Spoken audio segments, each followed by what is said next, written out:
I don't know what else to say, so I'll just continue. If you bear with me, I will remain with you as a relic of the past, and you can remind you of the days when people said things like that.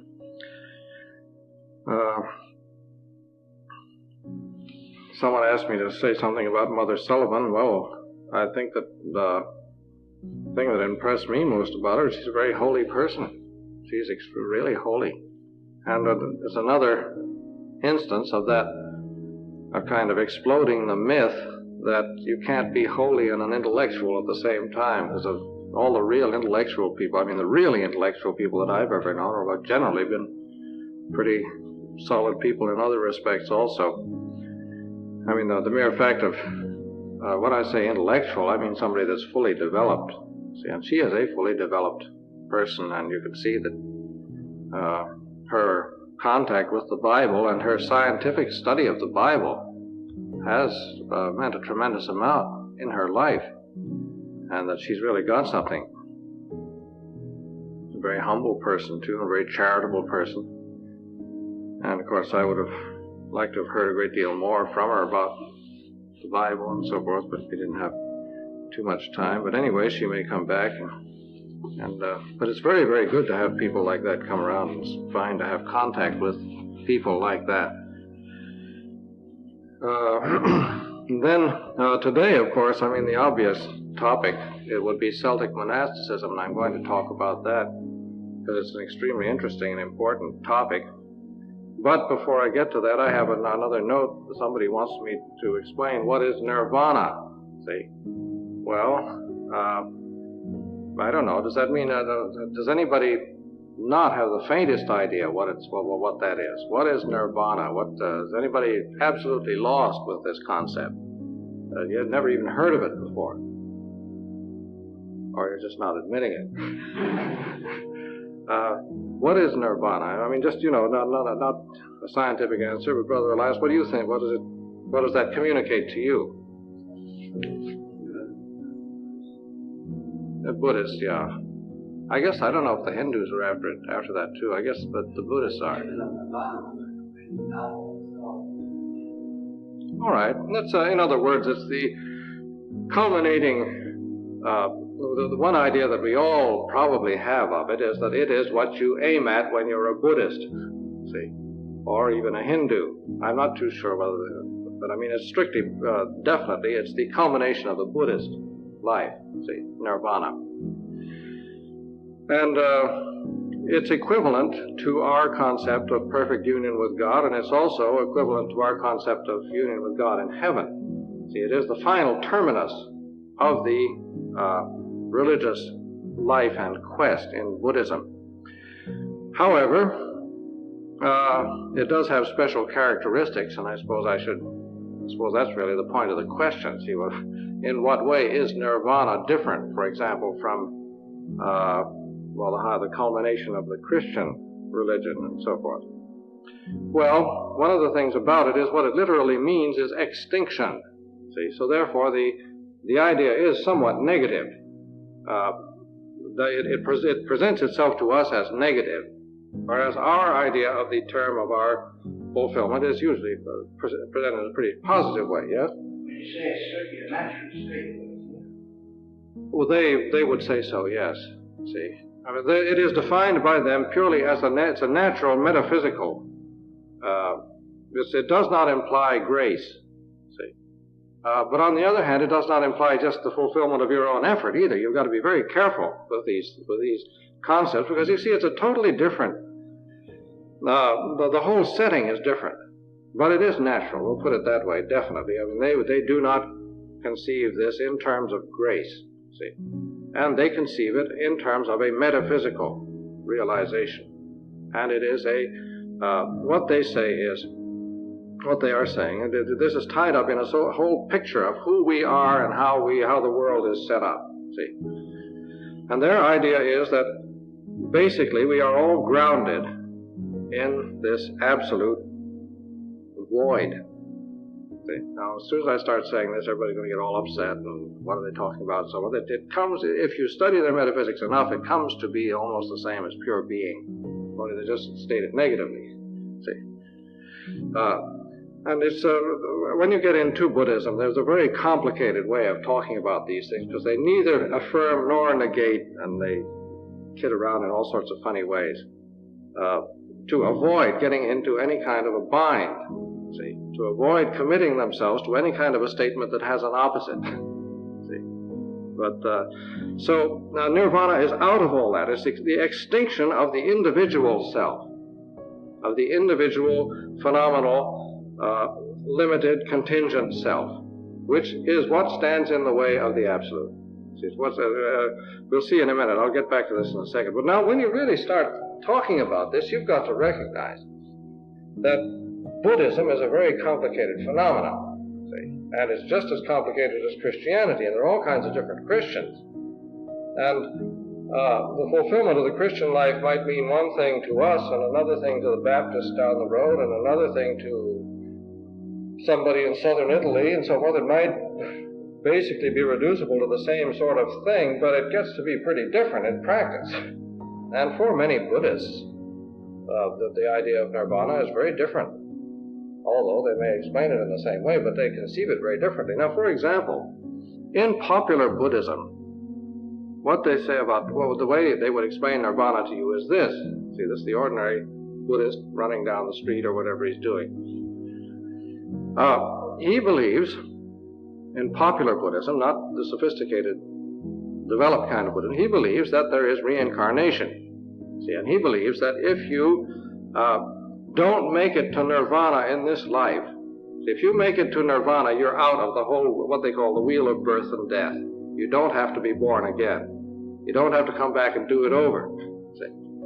But if you don't make a good job out of this life, then you got to do it again.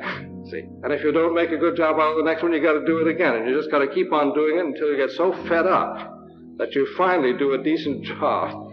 See? And then you get into nirvana, which means to say that you've got nothing more to do, you've finished your work.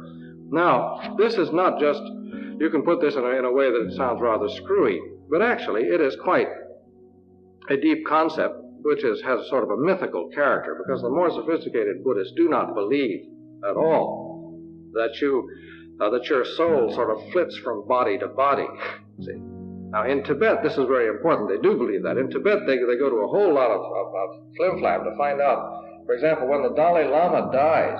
See, there was a great deal of this in the press the last time the Dalai Lama died, which was about 20 years ago, I guess.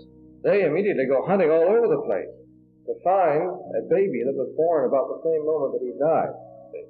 Because they figure, well, maybe his soul flipped over to this kid, see? But they give him more tests than that. There are very, very curious stories about how they try to prove that some kid is a reincarnation of some abbot of a monastery. What happens now, if an abbot of a monastery dies, they don't just elect another abbot.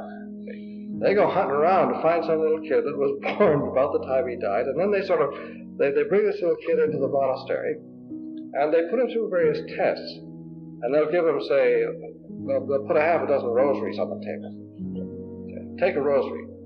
A little kid, if he's the reincarnation of the abbot, he'll pick the abbot's rosary. See?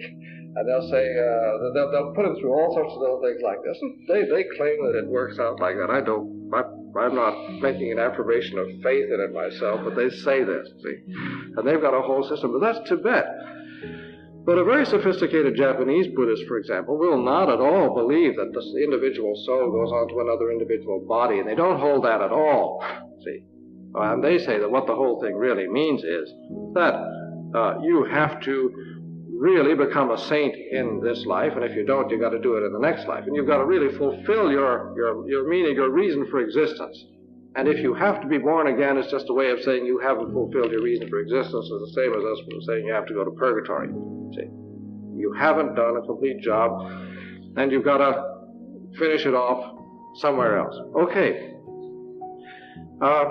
Two big branches of Buddhism. There's one branch called the little vehicle, Hinayana, and another branch called the big vehicle, Mahayana. And the Hinayana Buddhism is in Ceylon and southern Burma and places like that. That's southern Buddhism. And this is all for individual development. The idea is they've got techniques of meditation, and the idea is you get busy on your meditation, you become a monk, and you meditate and pray and deny yourself and lead an ascetic life, and you make it to nirvana in one life and get it finished with, see. And all the man's concerned with is his own, making it for himself. And the Mahayana is completely different. They say these Hinayana people are just selfish.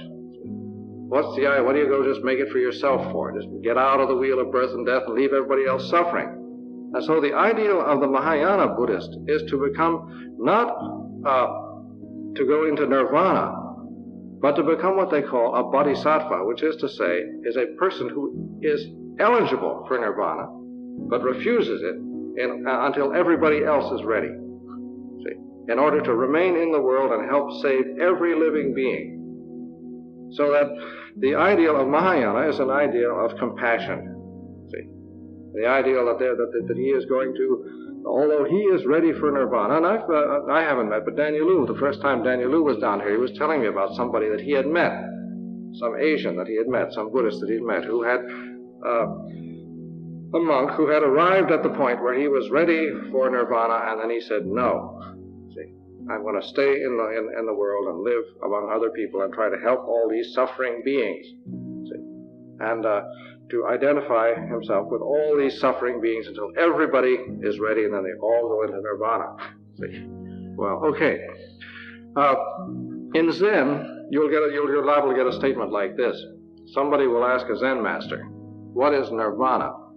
And the Zen master will answer, where are you standing? This is typical kind of a Zen approach. Or, look what's under your feet, or something like that. Meaning what? Meaning you're in nirvana, but you don't know it. See, it's right here. It's now. See, this is it. Only you can't see it. Why can't you see it? Because your selfhood is preventing you from seeing it. Because you are so involved in your ego existence that you cannot see that you are delivered. And because you can't see it, you're not. Because you don't really want to be. You don't want to see it. See? You prefer, although you can't help it, that's not something that you do consciously, but you prefer to think in terms of an ego existence, which prevents you from seeing that you are in nirvana. And so therefore you're not. See? But if you were capable, you would see it. See? But you're not capable unless you suddenly, somehow or other, make the breakthrough. And when you make this breakthrough, then you do see. And this is you get very much the same thing in certain Christian saints. It's true to say, in a certain sense, that we are, in a certain sense, in possession of eternal life. Now, in a certain sense, we are in heaven. Where we are, heaven is, because where we are, God is. Where God is, there's heaven, but we don't see it. See, we're not awake. We're not capable of seeing it, except that we do see it by faith. And St. Thomas, pardon me for mentioning somebody so unpopular, said that the life of grace is, so to speak, a beginning of eternal life. So that in the life of grace, when a person is living in the life of grace, he is already living in eternal life, and he's already in direct contact with God. But as our famous Father Odillo from Metkin once said in this place, he said, it's a face-to-face vision in the dark. But you see that, in other words, in all religions, you tend to get different viewpoints of these things in proportion as people are more spiritual, more sophisticated, and so forth. And in this Zen view that nirvana is right here is pretty close, really, in practice, to the highest view in all the higher religions. It's the idea that it is not something extended away in time. It isn't something horizontal, it's vertical. See, to live on this vertical dimension. And this is really the purpose of monasticism, and this is really the purpose of a deep spiritual life in any religion, is to get into this vertical dimension. Not to be constantly running towards something which is way out in front, but to realize that it is here, and that we're not capable of grasping it, But that in one way or another, depending on what our religion teaches us, with us, of course, the answer is faith and God's grace and love and openness to God's will. I mean, the sense, see, with us it's not, with Zen it's a metaphysical thing. See, with Zen it's the idea that things are such that if you could see it, you would see all the way right down into the ground of everything, and you would see into the heart of things and see that you are there. With us, it's a question of faith and grace rather than metaphysics. We believe that God is present within us, and we believe that He loves us, and we believe that He is giving us His grace, and He's calling to us, and that we can respond. See? So that is our life. But whichever way you look at it, this is what makes life worth living. See? And this is the thing that we are constantly coming back to, is that God is with us, and that we can be in contact with Him, in personal, direct contact with Him, by faith and by love and by obedience and by grace and by all the things, by prayer and so forth. And this is the heart of our life. I mean, there is this awareness, this conviction of the reality of our life and the reality of the things that we are doing, that they do keep us. And it's not just simply an idea, because we know that when we do correspond to God's grace, then He makes known His love to us. See? Okay, let's talk about Celtic monasticism. Is that okay? Celtic monasticism is really something very beautiful. It's a wonderful, wonderful topic. I'm not going to get into the whole thing because I want to finish up Sufism, but I might as well, if I can dig into some old notes I've got some old notes on it. I might dig up some Irish rules and things like that. I mean, it might come in handy for renewal. We might, but I'm not recommending that anybody keep the rule of St. Columban. If you want a real mean rule, why just take that one, because they were all the time getting beaten for everything. I mean, they overworked the whip. So if that's the kind of monasticism you want, just count me out. That's not my kind. But there are all kinds of Irish monasticism too. See, the Irish monasticism was something quite unique in a lot of ways. And Ireland, of all the countries in Christendom, Ireland is one with a culture that you have to call a monastic culture. There was a golden age of Irish culture, of Celtic culture, when Ireland was the civilized country in the Western world. This is no exaggeration. I am not Irish. I haven't got a drop of Irish blood. I'm Welsh. See? But the Welsh are all in part of the same.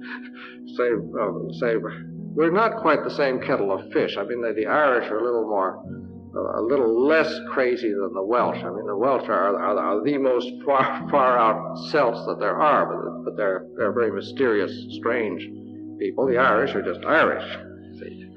But there was a time when the Irish were the civilized people of Europe, the most civilized people, and the civilizing force on the rest of Europe. And this was not because they were Irish, but it was because there was a very good historical reason for it. What was that? And when was this? Yes? 6th and 7th century. Yeah, why was this true? Well, they pretty civilized force Western Europe would be their navigation. Yeah, but I mean, why did they, I mean, after all, if the Roman Empire had, why wasn't there so much competition in the 6th and 7th century? Yeah, the barbarians. See, the Irish escaped the barbarian invasions. So the barbarian invasions destroyed the Roman Empire, destroyed Roman civilization, and there were relics and remains of it around, but Ireland was untouched. But Ireland got it later. See, because you had these successive, Ireland got it from the Vikings in the 10th century. And of course, this was another big wave.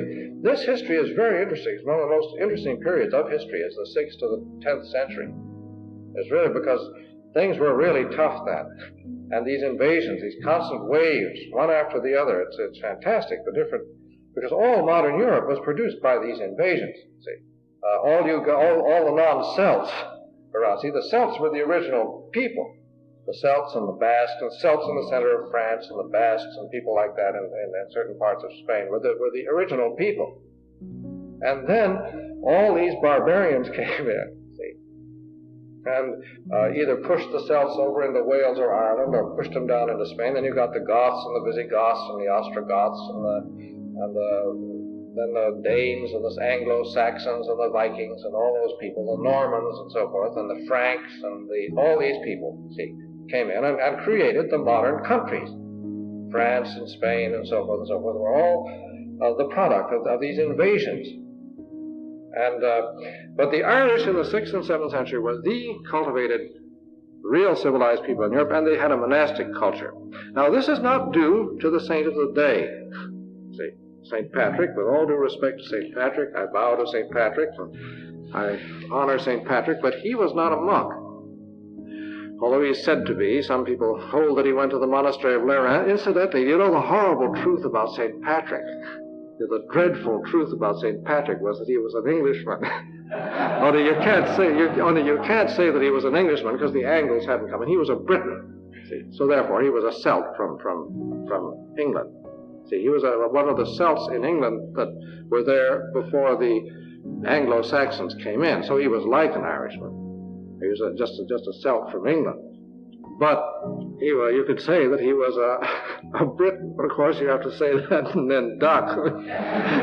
It's not exactly a popular statement. But anyway, he was taken. You know how he got to Ireland. He was a boy in England, and some Irish came over there on a slave raid and captured a bunch of people, including Patrick. See, and they dragged Patrick off to Ireland as a slave. See, and then Patrick, as a slave in Ireland, he escaped after a while. But he liked Ireland, and he said, gee, that was a nice country, I'm going to go back there. And he had gone to Rome meanwhile, and then he went to the monastery of Lerins, some people think, and came back to Ireland to preach Christianity, but he wasn't absolutely the only one. See, there's a lot of scholarship on this thing, that there were other missionaries also engaged with this at the same time as Patrick, and he did not bring monasticism to Ireland. Monasticism came to Ireland from Wales or Scotland, one or the other. One of the places where monasticism, one of the monastic centers in Wales where it is supposed to have come to Ireland from is the island where we have a monastery today, Caldy. Caldy is one of the oldest monasteries in Europe. It's a monastery of our order at the moment. But that was a place where there was a monastic center, and it may have been the one where the first monks went to Ireland from, or it may have been up in Scotland near Glasgow. There was another center called St. Ninion is a very important saint in this connection, though you've never heard of probably, but still he was up in there in the lowlands of Scotland, and he may have sent a colony to Ireland. And there were other colonies in Wales that might have gone over to Ireland. And of course where did these colonies in Wales and England come from? Well, they were way back in Roman times, see. They existed in the Christian Roman Empire. And they had probably come, these were men who had probably been in the East. See. Irish monasticism, one of the things that's so interesting about it is that there was a great deal of direct contact with Syria and Egypt. In other words, Irish monasticism did not get filtered through Italy, then France, and then England, and then Ireland. See, it may have the first jump may have come from Wales to Ireland, but after they got monasticism, the Irish went straight to the source. See, and these fellows were great travelers. The Irish would hop in a boat and say, "Oh, okay, so this stuff comes from Syria. Well, let's go see what these guys are doing in Syria." And they'd get in a boat and head for Syria. See? And pretty soon, the next thing you know, there they were in Syria. Then they would come back to Ireland and bring all the stuff direct from Syria to Ireland. There's a great deal of evidence that there was direct contact between Ireland and Syria and Egypt, and that they brought this. One of the sources, of course, there's a lot of argument about all these things, but one of the places where it seems to be most evident is in Irish illuminated manuscripts. It is said that a lot of these illuminated manuscripts are direct borrowings from Syria, but then there are a lot of other people who say that they weren't. But anyway, it is possible that they did. And they certainly had they had some direct contact. And then they did all sorts of very original things. One of the interesting things, when I say Ireland was a monastic culture, an Irish monastery wasn't anything like this. See, an Irish monastery in the golden age of Ireland Supposing this were an Irish monastic center, say in the 5th century or the 6th century. Well, okay, first of all, everybody in the clan, see, is somehow or other connected with the monastery, men, women, and children. Everybody. The abbot of the monastery is also the head of the clan. And all the countryside is involved in the monastic community. And you have a certain nucleus of people who are ascetics and so forth, but then the local villages are all under the abbot. And they're all members of the abbot's clan, and he runs the thing because since he's the head of the clan, they make him the head of the community, and then he also runs everything. And there's a bishop around, but the bishop is a very minor person. The bishop is some fellow, some monk that the abbot has decided, well, we need a bishop, but you got to have a bishop for confirmation and things like that. So he will get one of the monks ordained bishop, but he's just, halfway down the line somewhere. See, he's a sort of a sub-prior. Isn't even that necessary. He doesn't even have to have any kind of office in the community. He's just the local bishop, see. And he's around, and he's washing the dishes or something like that, and the abbot says, oh, hey, we got to have an ordain. I'm going to ordain a couple of deacons. Go get that bishop, will you? You get him out of there. Where is that guy? You never know where he is. And then they bring the bishop in, and they ordain a couple of deacons and so on. Now, of course, this wasn't Patrick's idea. See, Patrick was running another kind of system that was more, that went more with Rome, see. Because Patrick was a man who was in direct contact with Rome. And he was, in a certain sense, the Roman, the sort of official man that Rome wanted in Ireland. And Patrick was more for the regular diocese and keeping these abbots in their place and so forth. But it didn't always work out that way, because Ireland was a long way away, and there weren't, the communications weren't so rapid, and there were no roads and that sort of thing. And if somebody out in Galway was an abbot and had his, he hadn't heard of any of this other stuff. But then there remain today. For example, there's a place off the west coast of Ireland down there, right down, what's that last county down on the bottom? I don't know. So down there, St. Brendan's Point, down there somewhere. There's a rock off the shore, about 2 or 3 miles offshore. The rock of St. Michael. Sheer rock coming right up out of the sea. Right over in the western, it's right in the Atlantic Ocean. And it's foggy most of the time, and the rain comes blowing in there straight from Africa. It's just, it's wide open all the way south. And out on this rock, there are still today monastic cells built by these Irish hermits in the 5th century. And these cells are perfect constructions made out of just loose stones that they picked up. They're in the shape of a beehive. They're like an igloo. And they're round. And they made these round cells just with loose stones that they fitted together without mortar. There's not a bit of cement in the whole thing. And they fitted the thing together circularly, and they're holding together perfectly today, and you can go in them and there's never a drop of rain comes through. They're absolutely dry. And these fellows were living out on these rocks in the 5th century. This was a monastic colony. Now, on these islands, of course, they loved islands. They loved to get off on a rock in the sea. And one of the standard things of Irish monasticism, my idea is that the Irish hermits had it better than anybody ever did. I mean, they were the real McCoy, because there was no nonsense about them. See, they really loved to be out on a rock someplace, or loved to be out in the woods someplace. They wrote all kinds of poetry about the birds and that kind of stuff. There was no nonsense about not being in contact with nature.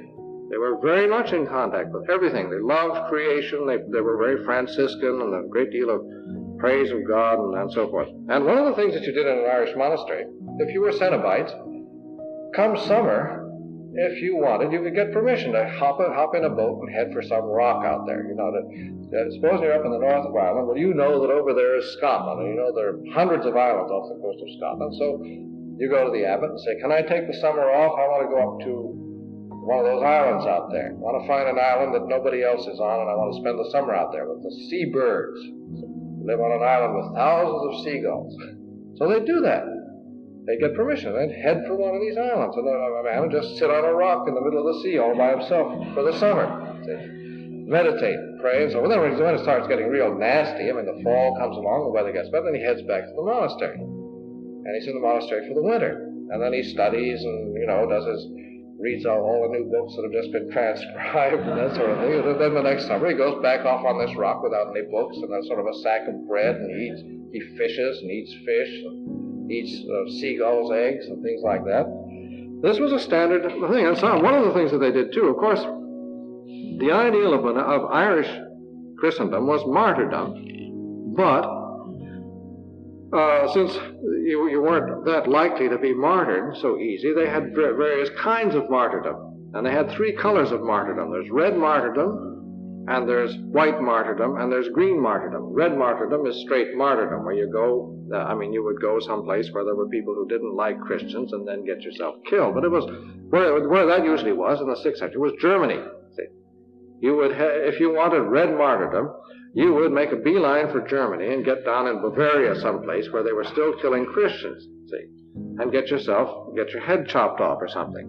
But as Bavaria became very quickly Christian, then what you would do would go on a pilgrimage, because pilgrimage was equivalent to martyrdom. And this was white martyrdom. That was pilgrimage. Or a monastic life was equivalent to martyrdom. But it had to be something, you had to sort of really stick your neck out. You had to do something rather drastic. And what they very often did, they would get that boat and take off without oars. See, just let the Lord take care of it. They sit out of the boat, push them off, or sit there and wait and see what happens. Well, very often they just are washed back to another part of Ireland. Then they get pushed off again and take another. But they very often they would end up in France, end up in Brittany, and a lot of monasticism in Brittany and northern France. Incidentally, there's a nice little colony of hermits that's started by the Abbey of Beaucaire now, in an island in the Channel, which is standard for Celtic monks for 2,000 years. And now this is a Cistercian monastery, which has hermits. And the reason the hermits are on this island is that they can't stand all the reforms that are going on in the monastery. So they're out they don't like to do stuff for the monastery, so they're out living on this little island where it's peaceful. But the Irish would get this sort of take off like that, and it is believed. Well, it's not only believed, it's known. Some of them got to Iceland. They were the first people in Iceland, were Irish monks.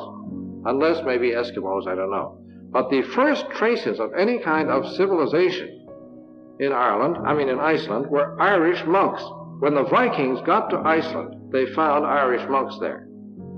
And this is recorded in Viking historical documents. Here were these monks up on Iceland. They didn't get back after that summer. It was a bit too far, see. And it is quite possible that they got to Greenland, and it's quite possible that they got to America. Nothing has yet been found to prove it, but nothing's been found to disprove it either.